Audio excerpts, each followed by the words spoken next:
Hello students, आप सबका स्वागत है। और आज इस वीडियो में हम बात करेंगे यूनिट 9.4 पे। कौन सी यूनिट पे बात करेंगे? 9.4 पे। हमने जो लास्ट वीडियो किया था उसमें हमने इसके रूल्स के बारे में बात की थी, जो अपने इम्पोर्टेंट रूल्स थे उस पर हमने बात की थी। तो इस वीडियो को देखने से पहले आप लास्ट वीडियो ज़रूर देखें ताकि आपको ये क्वेश्चन बहुत अच्छे से समझ में आए। तो आज हम यूनिट 9.4 के कुछ क्वेश्चंस लेंगे इस वीडियो के अंदर, और उसमें अपन स्टार्ट कर रहे हैं फर्स्ट क्वेश्चन से। फर्स्ट क्वेश्चन जो है वो अपना है 1/16 माइनस 9x², यानी 1/16 माइनस 9x² है। ठीक है, अब इसके देखो, मैंने पहले भी कुछ वीडियो में बोला है कि अगर दो वैल्यू के बीच में अगर नेगेटिव साइन आता है तो उसके हम फैक्टर कर सकते हैं, तो इसके फैक्टर होंगे। और इस एक्सरसाइज में भी हमने ये बात की थी कि जब भी नीचे डिनोमिनेटर में कोई क्वाड्रिक इक्वेशंस आए, डिनोमिनेटर यानी हर में कोई क्वाड्रिक इक्वेशन आए और जिसके क्या हो जाए, फैक्टर हो जाए, तो आप पार्शियल फ्रैक्शन रूल यूज लेंगे, आंशिक भिन्न वाला रूल यूज लेंगे। पार्शियल फ्रैक्शन आंशिक भिन्न दोनों एक बात है, हम वो रूल काम में लेने वाले हैं। तो इसके फैक्टर हो रहे हैं, तो अपने पास एक ऑप्शन है कि हम पार्शियल फ्रैक्शन लें। दूसरा, एग्जाम में जब क्वेश्चन आएगा तो आपको फिर वहाँ इतना अच्छे से आइडिया नहीं होगा कि ये यूनिट 9.3 वाला क्वेश्चन है या यूनिट 9.4 का है या 5 का है, तो वहां को फॉर्मूला अप्लाई करना है, मेथड अप्लाई करना है। तो मेथड क्या कहता है कि ऊपर कोई कांस्टेंट है, नीचे ये 16 कोई कांस्टेंट है, तो इसको हम a² समझे और एक x² समझे। तो यानी एक तरीके से dx/a² माइनस x² का फॉर्मूला अप्लाई हो रहा है डायरेक्ट। dx/a² माइनस x² का क्या अप्लाई हो रहा है? फॉर्मूला। चाहो तो आप इसके फैक्टर करके पार्शियल फ्रैक्शन रूल में चले जाओ, उसमें आप स्टेप पे बढ़ेंगे, काफी सॉल्यूशन बढ़ेगा। दूसरा, आप डायरेक्ट फॉर्मूला अप्लाई कर दो। तो यहाँ स्टूडेंट्स के एक कंफ्यूजन रहती है कि हमें कैसे पता चलेगा कि हाँ अब तो हम डायरेक्ट ले लें, क्योंकि ये क्वाड्रिक है, क्वाड्रिक के तो हम फैक्टर करते हैं और फैक्टर करेंगे तो फिर रूल पार्शियल फ्रैक्शन लगेगा। बिल्कुल सही है, परंतु आपने एक ध्यान नहीं दिया कि जब हम पीछे जो क्वाड्रिक पढ़ रहे थे उसमें x का टर्म भी था, बीच में एक x का टर्म था। किसका टर्म था? x का। इसमें वो x वाला टर्म कहीं नहीं, x² है और कांस्टेंट है।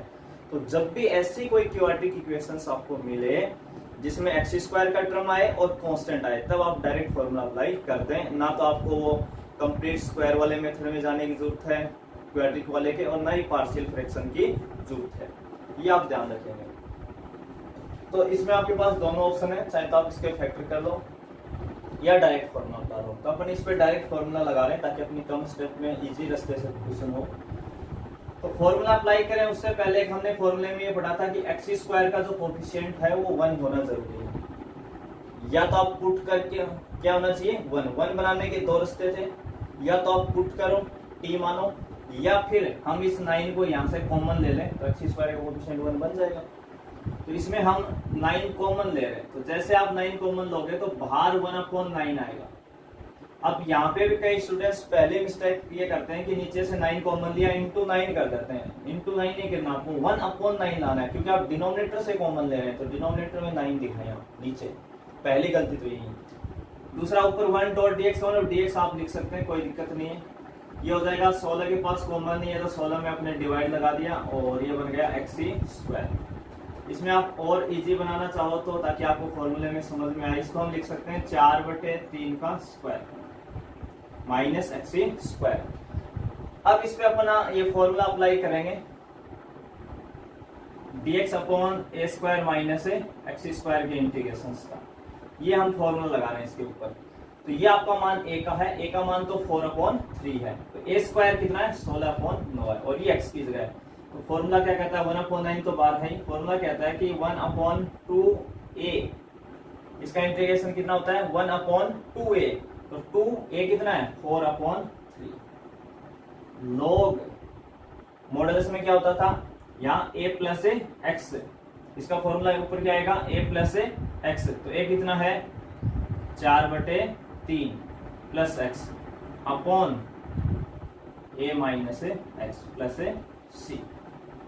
ठीक है भाई, इसका जो इंटीग्रेशन होता है वो मैं लिख देता हूँ 1/2a into log a plus x upon a minus x plus c, ये इसका इंटीग्रेशन होता है। तो a की वैल्यू कितनी है अपनी? यहाँ 4/3, तो हमने 4/3 लिखा। 2a लॉग ऊपर इसका फैक्टर आ गया a प्लस एक्स और नीचे आ गया a माइनस एक्स आ गया। ठीक है, इस 3 से ये 9 3 बार कैंसिल होगा भी, तो कितना हो जाएगा ये 8 और 3 1/24 1/24 लॉग। इसको मैं एक स्टेप डायरेक्ट लिख रहा हूँ क्योंकि आप ऊपर 3 एलसीएम लोगे और यहाँ से भी 3 एलसीएम लोगे, तो वो एलसीएम से एलसीएम आपका कैंसिल हो जाएगा। पर कैंसिल एलसीएम लेने के बाद करें, तो जब आप यहाँ 3 एलसीएम लेंगे तो ये 3 इस x से मल्टीप्लाई हो जाएगा, तो ये बनेगा 4 + 3x 4 + 3x और ये हो जाएगा 4 - 3x प्लस c। हमने जो ये 3 था एलसीएम वाला वो दोनों का एक साथ कैंसिल कर दिया, यहाँ से भी डिनोमिनेटर का कैंसिल, यहाँ से भी कैंसिल हो जाएगा आपका। तो इसमें एक तो ये रास्ता है आपका सबसे आसान रास्ता, आप 9 कॉमन लें और फॉर्मूला अप्लाई कर दें। दूसरा यहाँ से आप जो t² वाला मैं मेथड की बात कर रहा था कि कोफिशिएंट 1 बनाने के 2 रास्ते होते हैं।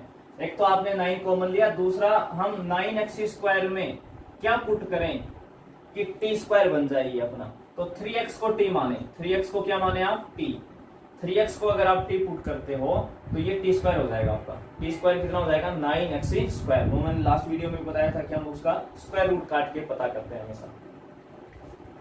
तो ये अपना पहला क्वेश्चन था। अभी इसके दूसरे क्वेश्चन पे भी अपन बात करते हैं।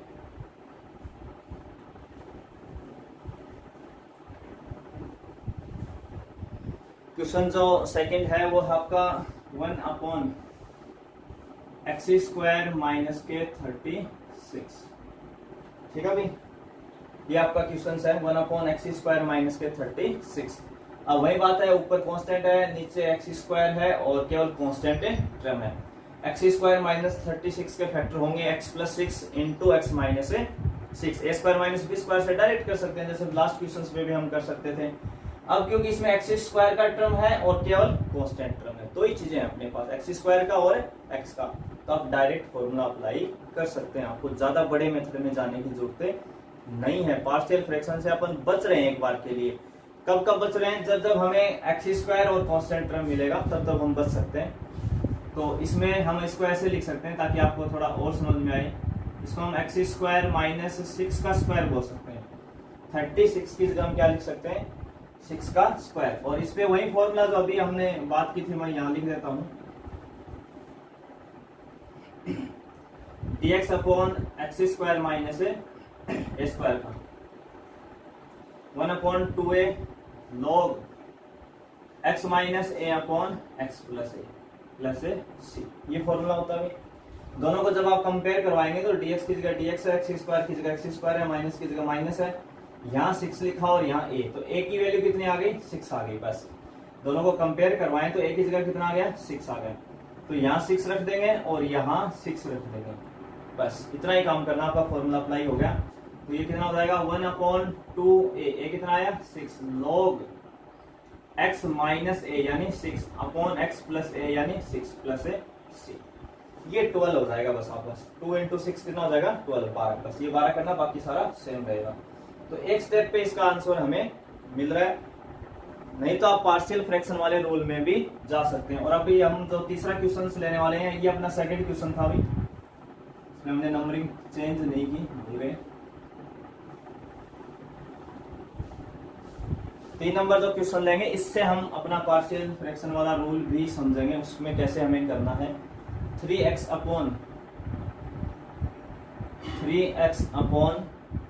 x + 1 × x - a। ठीक है भाई। अब देखो ऊपर x का फंक्शन आ रहा है, हमें कोई दिक्कत नहीं है, x का फंक्शन ऊपर आ जाए चाहे आपका, कोई समस्या नहीं है हमें। दूसरा, नीचे अगर आप इन दोनों का मल्टीप्लाई करोगे तो क्या आएगी क्वाड्रेटिक इक्वेशन आएगी, पर हमें कभी क्वाड्रेटिक बनानी नहीं है। हम तो क्वाड्रेटिक जब आएगी तो वापस फैक्टर करने वाले हैं उसके, इससे अच्छा इसने हमें फैक्टर करके दिए हैं सबसे पहले। और मैंने लास्ट वीडियो में भी बोला था कि जब भी डिनोमिनेटर में अगर रूट दिख जाता है, अगर डिनोमिनेटर में रूट आता है तो पार्शियल फ्रैक्शन का रूल नहीं लगाना। पार्शियल फ्रैक्शन मतलब आंशिक भिन्न का रूल नहीं लगाना हमें। तो इसमें नहीं लगना है, लगेगा इसमें, सॉरी इसमें क्या है लगेगा, क्योंकि रूट है ही नहीं। रूट होता है तब हमें देखने की जरूरत नहीं है पार्शियल फ्रैक्शन। अब इसको हम किस में चेंज करने वाले हैं, इस फ्रैक्शंस को हम पार्शियल फ्रैक्शन में चेंज करेंगे। ये जो फ्रैक्शन दिया, जो पार्शियल फ्रैक्शन था, जो आंशिक भिन्न थी, उसका मतलब यही था किसी भी भिन्न को यानी किसी भी फ्रैक्शन को हमें 2 या 2 से ज्यादा फ्रैक्शनों में तोड़ के लिखना है। एडिशन के साथ या सब्सट्रैक्शन के साथ। तो इसको हम सबसे पहले हम ये अपनी फ्रैक्शन लिख रहे हैं जो भी है। सबसे पहले आप वो लिख लें एक side 3x upon x plus 1 into x minus 2। कैसे चेंज करते हैं वो लास्ट वीडियो में हमने बहुत डिस्कशंस किया था, जिसने नहीं देखा वो जरूर देखे, एक बार मैं फिर कह रहा हूँ। अब इसको हमें किस में चेंज करना है, इसको पार्शियल फ्रैक्शन में, पार्शियल फ्रैक्शन में चेंज करना है, यानी आंशिक भिन्नों में बदलना है। तो हमने क्या कहा था कि नीचे जितने भी फैक्टर आए उसमें आप x की पावर चेक करें, इसमें भी 1 है और इसमें भी 1 है, दोनों लीनियर फंक्शन है, रैखिक फलन है। तो आप कोई भी एक कांस्टेंट मान लें, हमने नाम क्या रखे थे ABCD से A, उसके नीचे इन दोनों में से कोई भी एक लिख दो, वो आपकी चॉइस के ऊपर है कि आप किसको पहले रखना चाहते हैं। तो हम मोस्टली एक पैटर्न रखते हैं, ये अपना फर्स्ट ही रख लेते हैं, तो x प्लस 1 रख देंगे इसके नीचे, दूसरा कांस्टेंट ले लेंगे उसके नीचे क्या लिख देंगे x माइनस 2, और इसको हम इक्वेशन फर्स्ट करने वाले हैं। तो सबसे पहले एक साइड आप पार्शियल आपकी जो फ्रैक्शन है वो लिखें, रेशनल फ्रैक्शन लिखें, और उसको किस में तोड़ लें, पार्शियल फ्रैक्शन में, आंशिक भिन्नों में चेंज कर लें।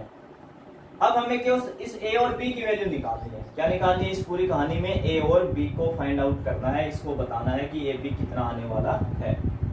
अगली स्टेप पे क्या करना होता है, इसका हम एलसीएम लेते हैं। तो इधर वाला तो आप सेम लिखें, और ये स्टेप सॉल्यूशन में आपको कोई नहीं लिखेगा, डायरेक्ट मैं बस एक बार के लिए इसी क्वेश्चन में लिख रहा हूँ, आगे से मैं भी नहीं लिखने वाला उसको। एलएचएस साइड आप सेम लिखें, आरएचएस जो होती है उसका आप एलसीएम लें। एलसीएम लेंगे तो कौन आएगा, जैसे इधर से आएगा x प्लस 1 और x माइनस 2, जितने भी डिनोमिनेटर होते हैं सब ले आओ आप यहाँ पे एलसीएम लें, x plus 1 into x minus 2, LCM आप ढंग से लें। अब इसके नीचे कौन है, x प्लस 1, तो x प्लस 1 को हटा दें यहाँ से, तो पीछे कौन बचा, x माइनस 2, तो एक किससे मल्टीप्लाई होगा, x माइनस 2 से, प्लस इसके नीचे कौन है, x माइनस 2, तो x माइनस 2 को हटाओ, पीछे कौन बचा, x प्लस 1, वो किससे मल्टीप्लाई होगा, b से। एक और चीज आप ध्यान दें कि जब भी आपके पास बस दो ही टर्म हो, एक और दो, तो आप क्रॉस मल्टीप्लाई कर लेते हैं, ऊपर एलसीएम लेने के बाद a से होगा b से होगा, पर दो के साथ ही सिंपली लिखा हुआ दो, तभी यानी कि आप सब में लगा दें, फिर बाद में मुझे कहेंगे सर ने कहा था कि सबको कर लेना होगा, ऐसा नहीं करना है, केवल जब दो लिखे होते हैं ऐसे।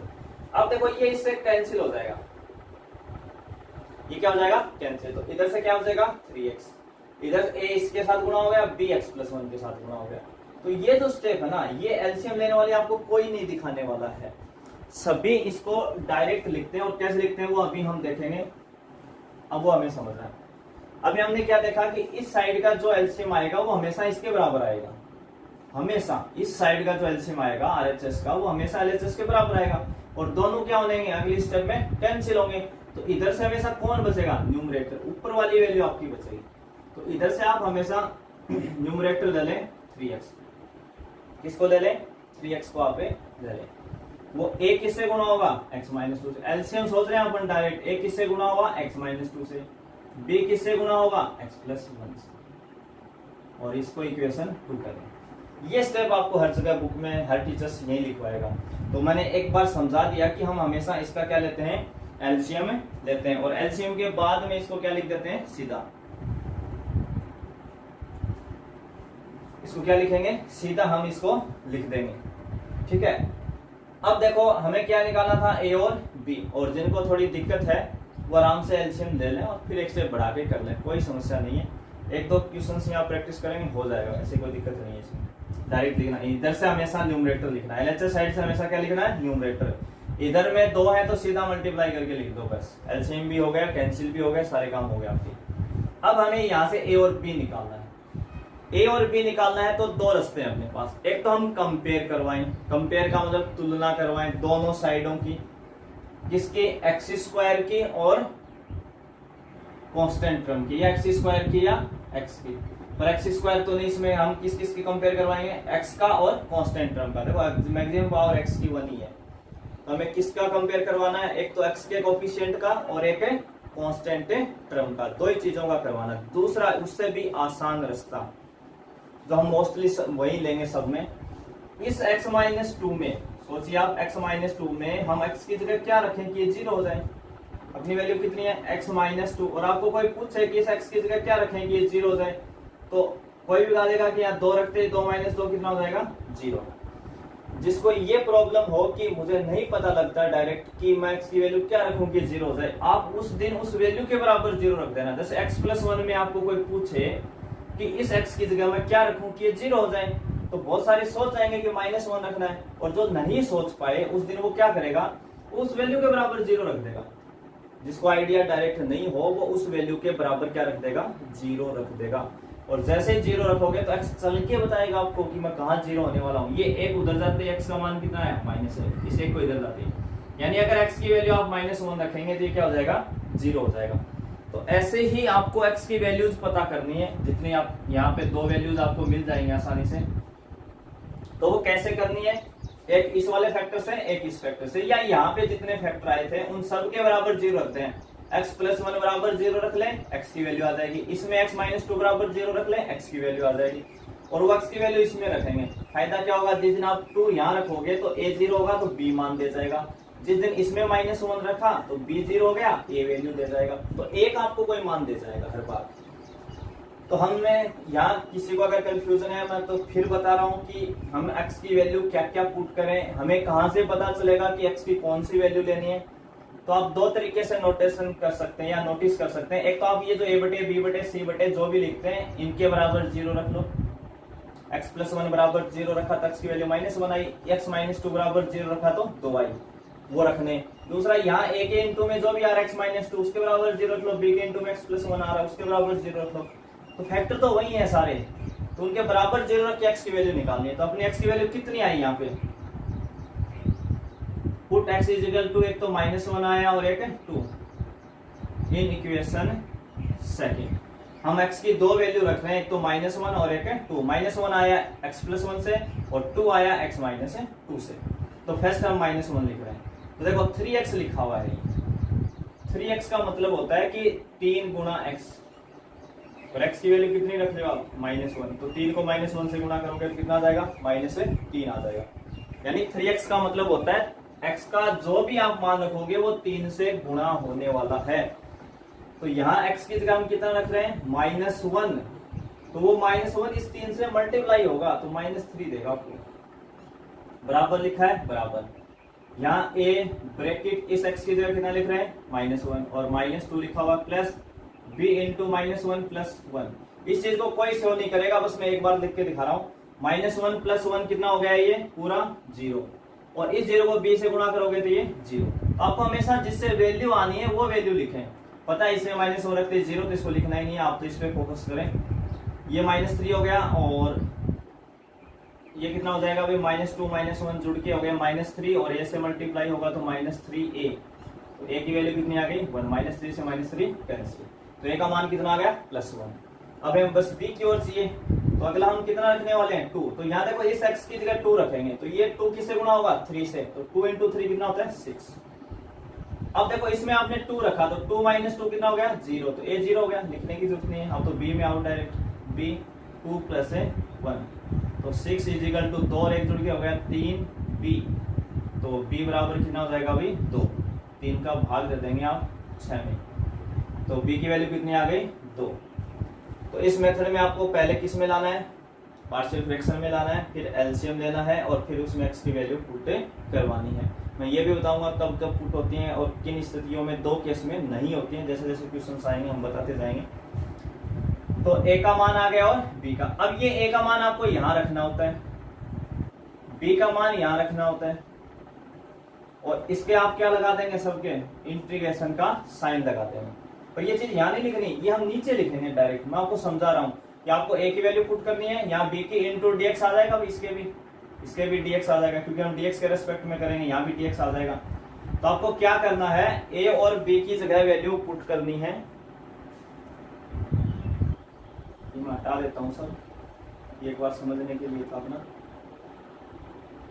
a का मान कितना आया, 1, और b का कितना आया, 2। मैं ये आप मिटा रहा हूँ, आप नोट कर लेना पहले, अगर किसी को करना है तो अपना। a का मान 1 था और b का 2 था। तो हम क्या करेंगे, फ्रॉम इक्वेशन फर्स्ट इसका इंटीग्रेशन कर देंगे। इसी का तो करना था अपने को, 3x upon x+1 into x-2, इसका तो इंटीग्रेशन करना था। इधर क्या था अपने पास, a, यहाँ क्या लिखा हुआ था, तो हमने ए की जगह कितना रखा, 1 अपॉन एक्स प्लस 1, और इसका क्या कर देंगे, इंटीग्रेशन कर देंगे, प्लस बी की जगह कितना आया, 2 एक्स माइनस 2 है dx। यानी आपको इक्वेशन फर्स्ट में ए और बी की वैल्यू पुट करनी है और सभी के क्या लगा देना है, इंटीग्रेशन का साइन, क्योंकि अब हमने इसको इसमें तोड़ लिया। ये वही चीज है जो मैं कहता हूं कि 3y2 को हम 1 + 1y2 लिख सकते हैं, दो चीजों में तोड़ के, चाहे वो एडिशन के साथ हो चाहे सब्ट्रैक्शन के साथ हो, बस वही हमने डायरेक्ट लिखा है, उसमें हमने ए बी की वैल्यू पता की। और इसका इंटीग्रेशन मैं पहले ही लास्ट वीडियो में डिस्कशन कर चुका हूं कि आपको मोस्टली 3 से 4 फॉर्मूले इंटीग्रेशन के यूज होंगे, उससे ज्यादा कुछ यूज ही नहीं होना। तो इसका कितना हो जाएगा, 1/x, सभी जानते हैं 1/x का, यानी अगर कोई कहे कि dx/x का इंटीग्रेशन कितना होता है, log x, ये मैंने बताया था। कल को अगर x + 1 आ गया तब भी log x + 1 होता है, कल को x - 2 आ गया तो log x - 2 हो जाएगा। बस आप सीधा फॉर्मूला लगाएं, इसमें पुट करके हम और स्टेप पे नहीं बढ़ाएंगे, पहले से ही बहुत हो जाते हैं अपने। तो इसका इंटीग्रेशन हो जाएगा सीधा log x + 1। हाँ, ये तब तक रखना है जब x की पावर 1 हो, x की पावर 1 हो तब तक। हाँ, कांस्टेंट जुड़े घटे कोई समस्या नहीं है अपने को। इसमें 2 कांस्टेंट है, ये ऊपर वाला 2 कांस्टेंट है, इसको छोड़ा, पीछे क्या होता, 1/x - 2, इसका log x - 2 प्लस c। तो ये क्या हो गया, इसका इंटीग्रेशन हो गया आपका क्वेश्चन नंबर 3। अब अपन लेंगे क्वेश्चन नंबर 4। मैं एक तो क्वेश्चन थोड़े धीरे धीरे ले रहा हूं ताकि आपको एक बार बेसिक थोड़ा समझ में आ जाए कि हमें कैसे करनी है चीजें। क्वेश्चन नंबर जो 4 है वो आपका है 3x - 2 अपॉन x + 1 का होल स्क्वायर, x + 1 का whole square into x + 3, x + 3। ये आपका क्वेश्चन नंबर 4 है, ठीक है। तो ऊपर वही x की पावर 1 है और नीचे 2 इससे आएगी और 1 टोटल 3 है ना। हमें ये भी देखना है कि जो हमें रेशनल फ्रैक्शन दे रहा है वो प्रॉपर है या इम्प्रॉपर, यानी उचित है या विषम है। तो हमने लास्ट वीडियो में ये सब बातें की थी कि जब तक ऊपर x की पावर कम होती है नीचे वाले से, तब तक क्या होता है, आपका प्रॉपर होता है, उचित होता है। आप डायरेक्ट पार्शियल फ्रैक्शन में चेंज कर दें उसको, तो इसमें कोई समस्या नहीं है, अपना अभी तक प्रॉपर ही चल रहा है। जब इम्प्रॉपर की बात आएगी तब अपन बात करेंगे।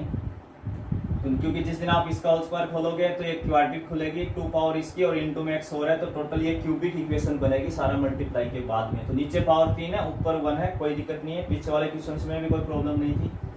इसको आपको किस में चेंज करना है, पार्शियल फ्रैक्शंस में। तो देखो इसको हम कैसे लिखेंगे, 3x - 2 अपॉन x + 1 का होल स्क्वायर इंटू x + 3।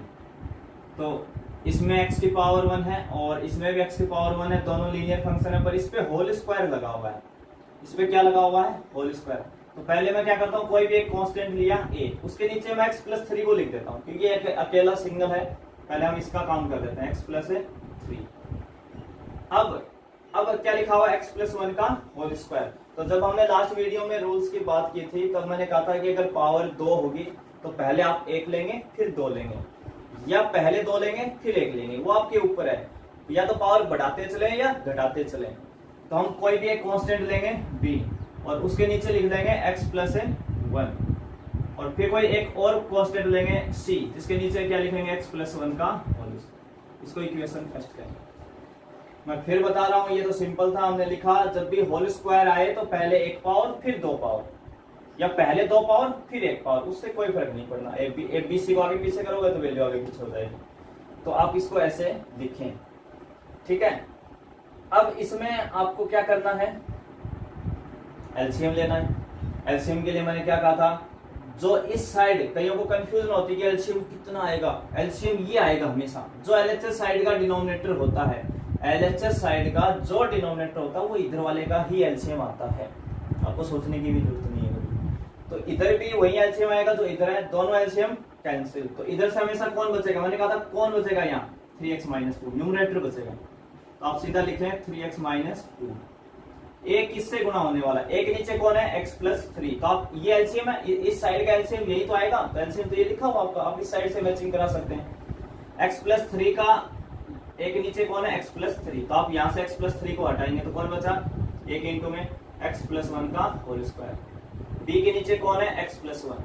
तो आप x यहाँ क्या लिखा है, एक्स प्लस वन का होल स्क्वायर। आप एक्स प्लस वन हटाएंगे यहाँ से एक, तो एक तो बचेगा। देखो इस x प्लस वन की पावर 1 है और इसकी 2 है, तो एक x प्लस वन बचेगा और एक कौन बचा, x प्लस 3। सी के नीचे कौन है, x प्लस वन का होल स्क्वायर। तो आप ये पूरा हटा देंगे इस बार, क्योंकि यहाँ भी स्क्वायर और यहाँ भी स्क्वायर, तो x प्लस वन का होल स्क्वायर पूरा हटेगा, तो पीछे कौन बचा, x प्लस 3। क्या बचेगा, x प्लस 3। तो इसमें एक चीज मैं आपको बता दूं, जब भी स्क्वायर वाला आए, जैसे x प्लस वन का होल स्क्वायर आ रहा है या x प्लस 2 का होल स्क्वायर आए, तो एलसीएम ढंग से लेना। नहीं आता तो आप पहले एलसीएम जरूर सीखें अच्छे से। और किसी को ज्यादा प्रॉब्लम है तो आप कमेंट कर देना, मैं कभी नेक्स्ट वीडियो में ये बात बता दूंगा। आपको जो बेसिक फंडा होता है कि जो एलसीएम होता है, हम डिनोमिनेटर का भाग एलसीएम में लगाते हैं और जो अपना भागफल या क्यूसेंट आता है उसको न्यूमरेटर से मल्टीप्लाई करते हैं। रूल वही है और ये तो बहुत आसान है। जैसे x प्लस 3 था तो आप x प्लस 3 को हटा लो, बाकी को मल्टीप्लाई। इसके नीचे x प्लस 1 था तो आप इसमें से एक x प्लस 1 हटा पाएंगे, क्योंकि यहाँ स्क्वायर है इसलिए एक x प्लस 1 बचेगा और एक x प्लस 3। इसके नीचे x प्लस 1 का होल स्क्वायर पूरा था, तो आप यहाँ x प्लस 1 का होल स्क्वायर पूरा हटाएंगे तो पीछे कौन बचा, x प्लस 3 बचा। ये एलसीएम आ गया। अब हमें वैल्यू पुट करवानी है। वैल्यू क्या करवानी है, पुट करवानी है। x के क्या क्या मान रख सकते हैं, इसके बेसिस पे हम x प्लस 3 बराबर 0 रखेंगे तो x बराबर -3 आएगा, और इसके बराबर 0 रखेंगे तो -1 आएगा, और इसके बराबर रखेंगे तब भी -1 आएगा। तो इस बार क्या है कि हमें x की दो ही वैल्यू मिली, एक तो -3 और -1, जबकि हमें 3 कांस्टेंट चाहिए a b c। तो यहाँ पे आपको कंपेयर भी करवाना पड़ेगा और पुट भी। चाहो तो आप तीनों वैल्यू कंपेयर करवा के निकाल दो, पर उसमें क्या कि 3 इक्वेशंस बनती हैं, फिर उन इक्वेशंस को आपस में सोल्व करो। स्टूडेंट के बहुत लेंथी काम हो जाता है। तो हम क्या करेंगे कि हमें जब भी कंपेयर करवाना पड़ेगा तो हम करवा लेंगे, पर हम कम से कम 2 कांस्टेंट तो निकाल सकते हैं ना पुट करके। एक तो इसके बेस पे आएगा कोई मान और एक x प्लस 1 के बेस पे आएगा, तो हम 3 में से 2 वैल्यू निकालेंगे तो तीसरी कंपेयर में बहुत आसानी से आ जाएगी, आपकी कैलकुलेशन खत्म हो जाएगी, बस बिल्कुल डायरेक्ट आंसर मिल जाएगा लगभग। तो यहाँ में एक चीज मैं बताऊंगा कि 2 जगह कंपेयर होता है, 2 जगह आपको कंपेयर करवाना पड़ता है। कब कब, एक तो जब ये होल स्क्वायर वाला क्वेश्चन मिलेगा आपको, जब भी x प्लस 1 का होल स्क्वायर, x माइनस 2 का होल स्क्वायर, x प्लस 3 का होल स्क्वायर आएगा, आपको एक वैल्यू कंपेयर करवानी ही पड़ेगी।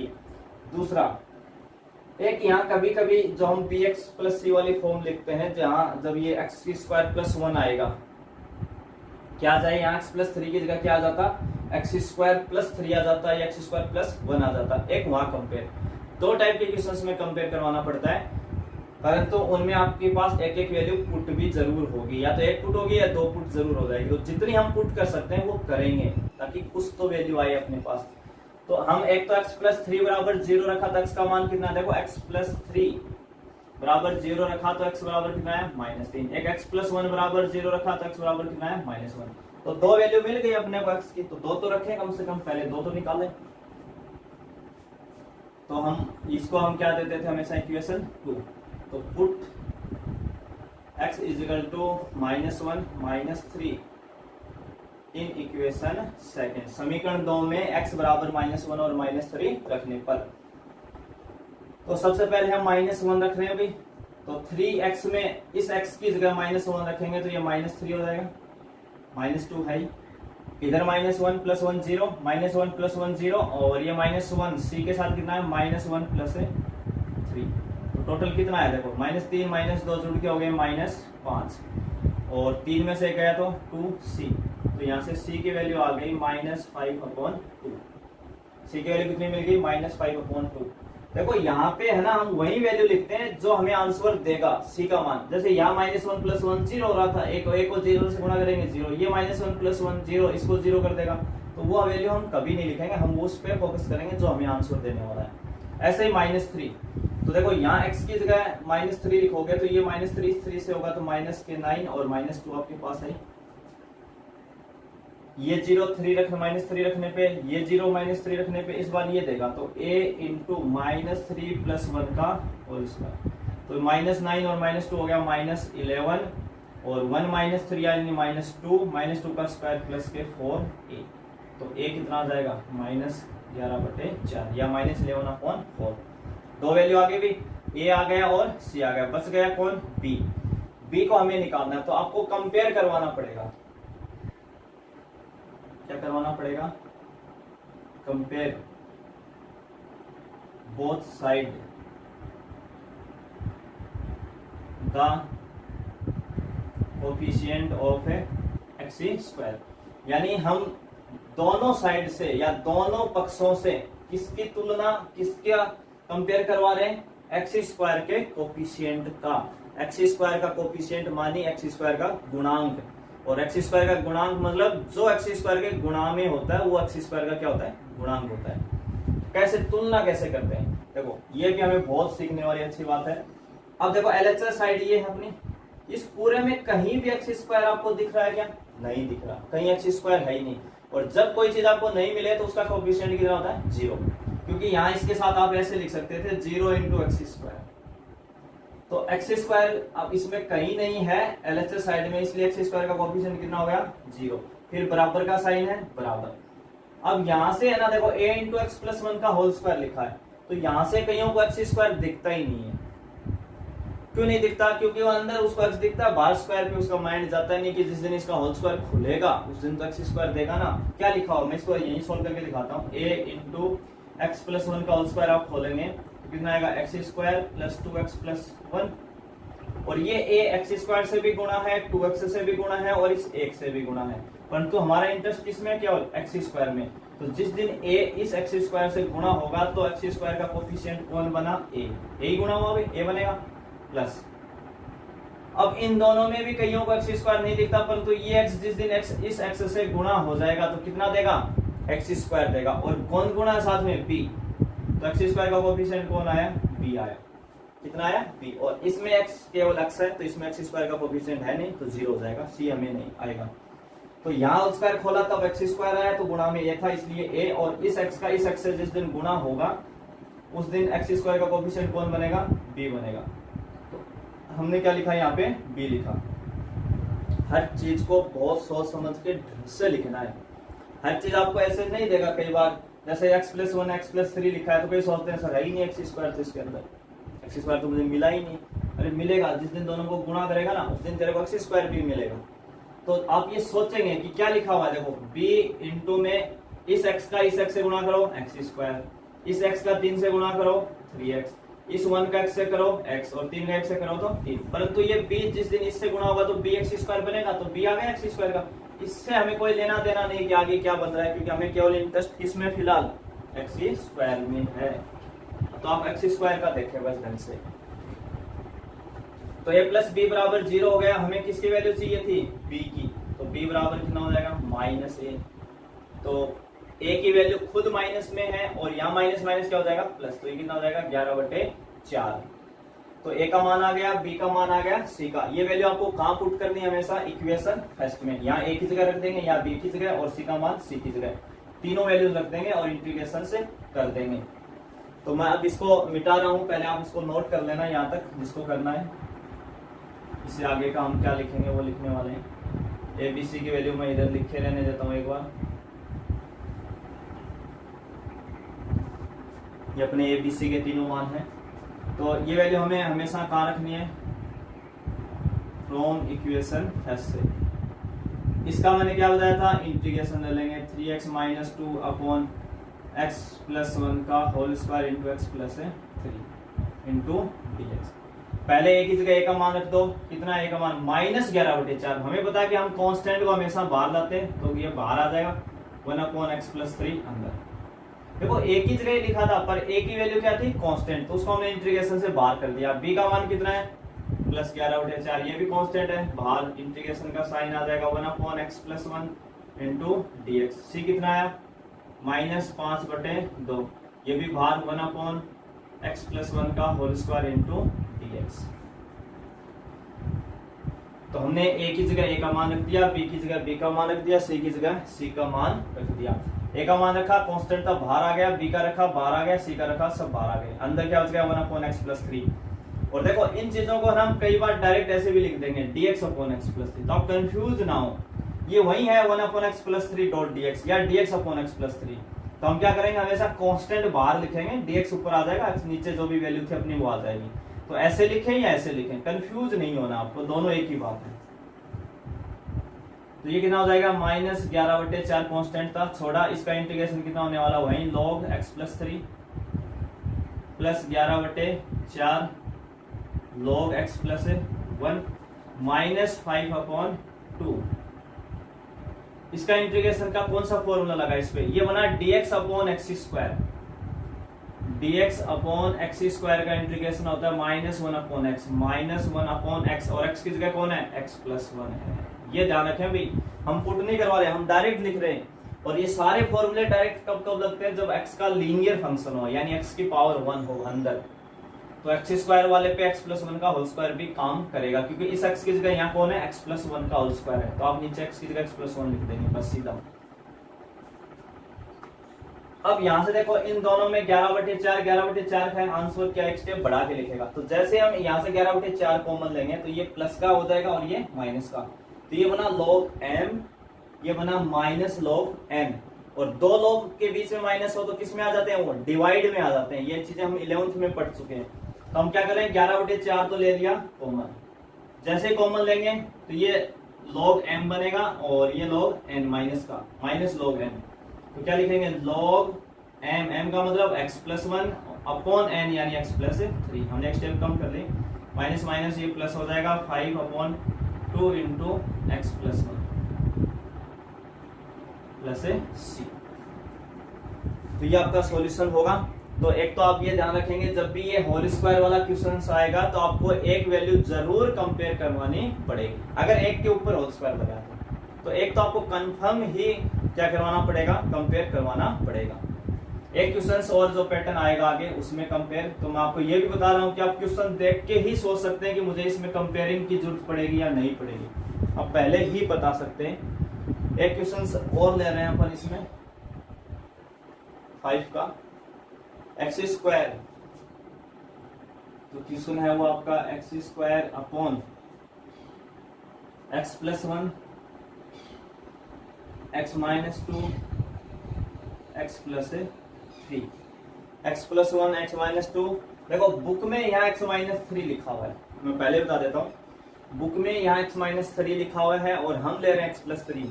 अगर आपको बुक का आंसर चाहिए तो आपको यहाँ चेंज कर लें, और बुक का आंसर नहीं चाहिए तो आप x - 3 से खुद कर लें। तो एक मैं करवा रहा हूँ, एक आप खुद प्रैक्टिस करके देखें। बस माइनस से क्या है, कोई कांस्टेंट वैल्यू में थोड़ा बहुत चेंजिंग आएगा और कोई चेंज नहीं है, मेथड सब कुछ सेम चलेगा। तो मैं करवा रहा हूँ आपको x + 3 से, ताकि आपका बुक का आंसर मैचिंग हो जाए और आप यहाँ खुद x - 3 लेके सॉल्व करके देखें। तो देखो ऊपर x की पावर कितनी है 2, नीचे इस x को इस x से गुणा करेंगे x² को x से गुणा करेंगे x की क्यूब, यानी क्यूबिक इक्वेशन बनेगी 3 घात में। तो ऊपर 2 घात नीचे 3 घात, तो अपनी प्रॉपर फ्रैक्शन है, कोई समस्या नहीं है, आप सीधा चेंज करें। तो x² upon x + 1 x - 2 x + 3। तो कोई भी एक कांस्टेंट, किसी भी एक फैक्टर को आप नीचे लगा दो, x + 1 को लगा दिया हमने, प्लस b अपॉन x - 2 और c अपॉन x + 3। क्योंकि इस बार सभी में x की पावर कितनी है 1 है, कोई स्क्वायर वगैरह नहीं है, कोई एक्स्ट्रा झंझट नहीं है इस क्वेश्चन के अंदर, सीधा सीधा 3 फैक्टर 3 कॉमन लिए हमने नीचे रखे। अब हमें क्या लेना है, एलसीएम। हमें पता है कि इस साइड का एलसीएम क्या आएगा, यही आएगा, ये वाली वैल्यू ही एलसीएम होती है हमेशा, और दोनों क्या हो जाएंगे अगले स्टेप में, कैंसिल होंगे, तो इधर से कौन बचता हमेशा, न्यूमरेटर, यानी x² बचने वाला है। तो a के साथ कौन, देखो a के नीचे क्या लिखा हुआ है x + 1, तो आप यहाँ से x + 1 हटा दें तो पीछे कौन बचा, x - 2 बचा, x + 3 बचा, ये इंटू में आ जाएगा। b के नीचे कौन लिखा हुआ है x - 2, तो x - 2 को आप हटा देंगे तो b के साथ कौन गया, एक तो x + 1 गया और एक x + 3 इंटू में गया। c के नीचे क्या x + 3, तो x + 3 हटा दे तो पीछे कौन बचा, x + 1 x - इसको इक्वेशन 2 हम कहते थे। अब हम x की इसमें क्या करते थे वैल्यू, पुट x = देखो इसके अकॉर्डिंग x का मान कितना आएगा, -1, x + 1 बराबर 0 रखने पे x की वैल्यू कितनी आएगी, -1, इससे x की वैल्यू कितनी आएगी 2 और इससे कितनी आएगी -3। तो हम क्या क्या रख रहे हैं x की वैल्यू, -1 -3 और +2। पुट x = -1 -3 और 2 इन इक्वेशन सेकंड, ये सेकंड में पुट करवा दे। इससे -1 आया, इससे +2 आया और इससे -3 आया। कैसे पता किया? इनके बराबर 0 रख के, ये आप ध्यान रखते हैं। अब देखो सबसे पहले हम क्या लिख रहे हैं? -1। तो इस x की जगह आप -1 लिखेंगे और उसका क्या है? स्क्वायर। तो -1 का स्क्वायर क्या हो जाएगा? +1। मैं फिर भी लिख देता हूं, चलो -1 का स्क्वायर। ये 0 -1 रखने पे और ये 0, तो हमें a वैल्यू देने वाला a इंटू -1 -2 -1 +3। देखो कितना आया? -1 का स्क्वायर तो +1 हो गया, ये -1 -2 हो गया -3, और 3 में से एक है तो 2 ये हो गए और -3 ये हो गया, तो -6a। तो a की वैल्यू कितनी आ गई? -1/6।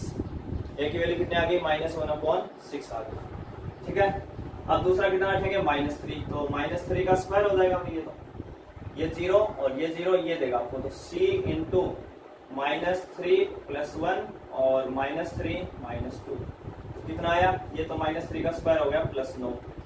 एक में से 3 घटाए -2 और ये -3 -2 -5 और -2 तो प्लस के 10 c। तो c की वैल्यू कितनी आ जाएगी? 9/10 यानी 9/10 आ जाएगी। अब बचा कौन अपने पास? b, तो 2 रख दे, तो यहाँ 2 का स्क्वायर आ जाएगा भाई। 2 में ये 0 और ये 0, तो b देगा इस बार वैल्यू 2 में, तो b इंटू 2 + 1 और 2 + 3, तो कितना हो जाएगा? ये तो हो गया 4, ये 2 + 1 कितना हो गया? 3, और 2 + 3 5, 5 ये हो गया, 3 ये हो गया, तो 15 हो गया भाई, टोटल 15 b। तो b की वैल्यू कितनी आ जाएगी? 4/15। b की वैल्यू हमने कितनी रखी थी भाई? 2, तो ये कितनी हो जाएगी? 4/15। 2 + 1 3 और 2 + 3 5 और 3 15 और ये 2 का स्क्वायर 4। हो सकता है आंसर में इसमें b के साथ जो वैल्यू आ रही है उसमें आंसर में करेक्शन कर लेना, क्योंकि वो 4/5 कह रहा है, जबकि कितना आ रहा है? 4/15 आ रहा है, बाकी दोनों मैच हो रहे हैं।